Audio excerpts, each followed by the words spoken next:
বিপুল উৎসাহ উদ্দীপনার মধ্য দিয়ে কৃষ্ণনগর দশরথদেব স্মৃতি ভবনে অনুষ্ঠিত হয়ে গেল দিনভর জমজমাট পশ্চিম জেলা পাওয়ার লিফটিং প্রতিযোগিতা। আয়োজিত এই প্রতিযোগিতা জেলার বিভিন্ন প্রান্তের ক্রীড়াবিদরা বিভিন্ন ওজন বিভাগে নিজেদের শক্তি ও দক্ষতা প্রদর্শন করেন। সকালে উদ্বোধনী অনুষ্ঠানে উপস্থিত থেকে খেলোয়াড়দের উৎসাহিত করেন ত্রিপুরা অলিম্পিক অ্যাসোসিয়েশনের সচিব সুজিত রায়, রাজ্য ক্রীড়া পর্ষদের যুগ্ম সচিব স্বপন সাহা, রাজ্য সংস্থার সচিব নারায়ণ দেবনাথ এবং ত্রিপুরা ভারত উত্তোলন সংস্থার সচিব দুলাল কর্মকার।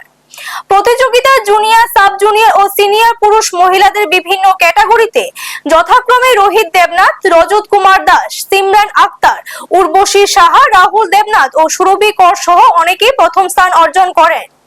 তবে পুরো টুর্নামেন্টের মূল আকর্ষণ ছিল সিনিয়র পুরুষদের সামগ্রিক বিভাগ, যেখানে অসাধারণ পারফরম্যান্সের সুবাদে overall strongman of West district খেতাব জিতে নেন 78 কেজি বিভাগের বিজয়ী অমরজিৎ দাস। প্রতিযোগিতা শেষে রাজ্য সংস্থার বরিষ্ঠ খেলোয়াড়দের উপস্থিতিতে বিজয়ীদের হাতে সম্মাননা তুলে দেওয়া হয়।